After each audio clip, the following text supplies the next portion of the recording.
Tatlong weather system ang nakakaapekto ngayon sa ating bansa. Nariyan at patuloy pa rin nararamdaman ng epekto nitong shear line sa silangang bahagi ng Southern Luzon at silangang bahagi ng Kabisayaan. Kaya't kung mapapansin po natin at makikita natin sa latest satellite imagery ay visible po yung mga convective activity. So yung mga pagulan dito sa malaking bahagi ng Kabikulan, maging sa Eastern Visayas at ilang bahagi pa ng Quezon Province. Samantala, ramdam din ang amihan ng Northeast Monsoon dito sa Northern at Central Luzon at patuloy din po yung magdudulot ng maulap na papawirin, mga pagulan maging ang malamig na panahon sa malaking bahagi ng Hilaga at Kitang Luzon. Sa natitirang bahagi naman ng ating bansa ay easterlies naman po ang dominante at ang easterlies na ito ay patuloy at inaasahan nating magdudulot ng mainit na panahon lalong-lalo na po sa umaga at tanghali sa natitirang bahagi pa ng ating bansa. Pero yung mainit na panahon na yan, maaari din po yan magdulot ng mga localized thunderstorms pagdating naman ng hapon at gabi. Sa kasalukuyan, wala po tayong LPA na minomonitor sa loob ng ating area of responsibility. At least in the next 2 days, wala tayong inaasahan. Pero patuloy po tayong magantabay sa magiging update ng Pag-asa sakaling magkaroon man ho ng significant changes sa pagtaya po ng possible na bago na mga circulations o mga possible low pressure areas. Para sa pagtaya ng ating panahon sa araw na ito, asahan natin ang maulap na papawirin at mataas pa rin ang tsansa ng malawakang pagulan dito po sa Kabikulan, maging dito po sa Quezon Province at sa Northern at Eastern Samar. Dahil yan sa epekto ng shear line. Samantala, maulap din ang papawirin na may mga kalat-kalat na pagbuhos ng ulan dito sa Cagayan, Isabela, maging sa Aurora.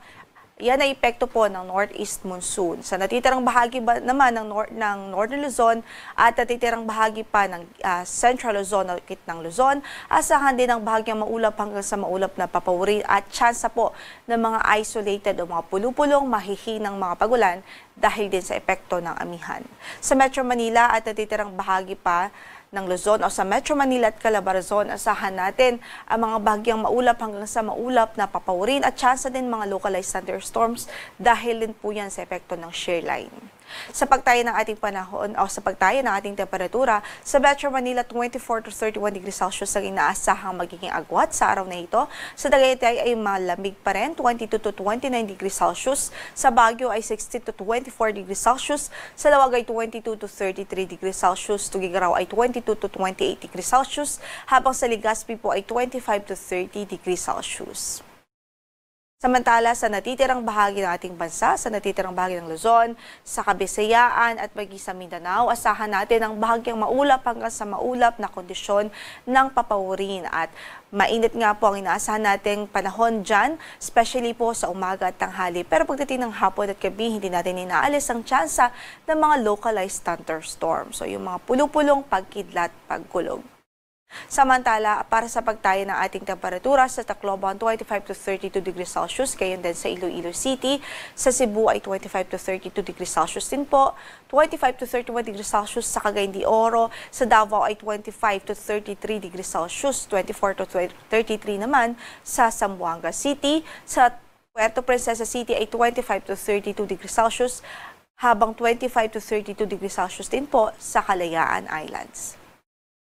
Wala rin tayong gale warning na nakataas ngayon sa anumang bahagi ng ating mga baybaying dagat.